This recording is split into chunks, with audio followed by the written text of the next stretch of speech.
गोकुळ गीते ठाम, शिवसेनेला घाम. संकटमोचकांची शिष्टाई निष्फळ. आता चेंडू मुख्यमंत्र्यांच्या कोर्टात.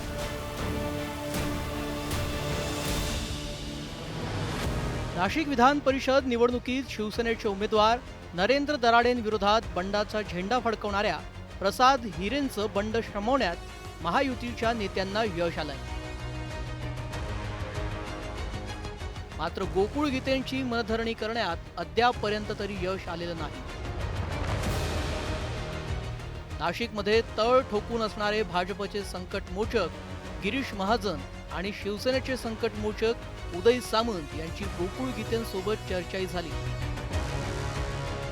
या चर्चेनंतर सकारात्मक निर्णय होईल असा दावा गिरीश महाजन करत असले तरीही 5 दिवसांनंतर गोकुळ गीते आपल्या बंडाच्या पवित्रावर कायम आहेत.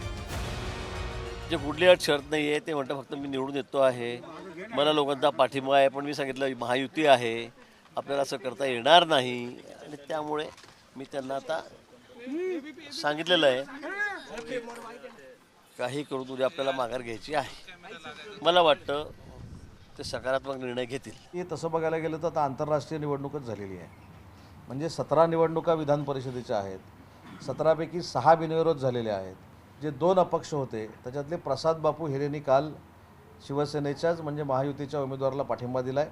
आणि मी काल देखील सांगितलं आहे की मी फार आशावादी आहे, मी फार सकारात्मक आहे.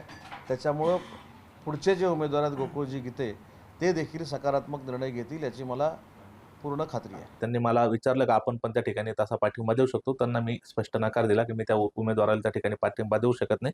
कारण मतदारांचा कौल बघता तो कौल चांगल्यापैकी माझ्या बाजूने असल्यामुळे तो पाठिंबा देणं म्हणजे त्या मतदारांचा त्या ठिकाणी मी घात करण्यासारखा प्रकार होईल. त्यामुळे मी त्यांना स्पष्ट नकार देऊन त्या ठिकाणी पुन्हा माझ्या नाशिकला येऊन माझ्या गाठीभेटी चालू केलेल्या आहेत.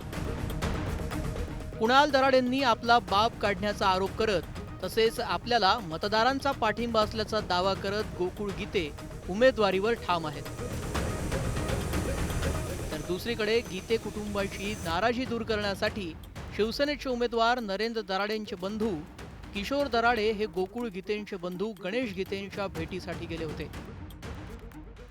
राजकारणामध्ये कोणीतरी विरोधक असतं हे आपसात लावून देण्याचा प्रकार आहे. असं काही माझा पुतण्याही बोलला नाही. तो ग्रॅज्युएट झालेला आहे आणि त्यांनी आपल्या माध्यमातून प्रसिद्धी दिली. माझा आवाज असेल, मी जर काही बोललो असेल, तुम्ही फॉरेन्सिक लॅबला ते टेस्ट करा आणि जर माझ्याकडनं चुकी झाली असेल तर जाहीर माफी मागायला तयार आहे. हे तर त्या दिवशी आपल्या माध्यमातून जर कळवलेलं आहे. त्याच्यामुळे असं काही बोललेलं नाही. विरोधक काही लोक असतात, दोघांचं कसं लागल अशा प्रकारे राजकारणामध्ये हा येतो.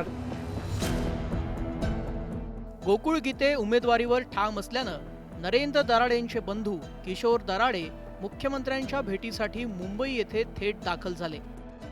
त्यांनी या प्रश्नी मुख्यमंत्र्यांची भेटही घेतली आहे.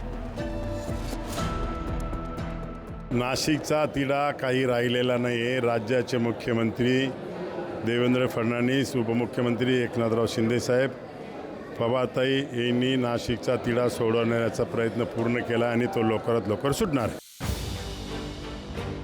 गोकुळ गीतेंनी पाठिंबा द्यावा यासाठी शिवसेनेचे प्रयत्न सुरू आहेत.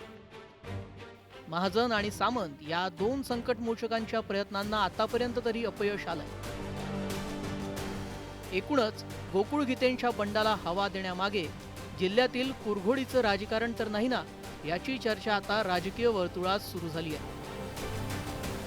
Bureau report, news 18 Marathi.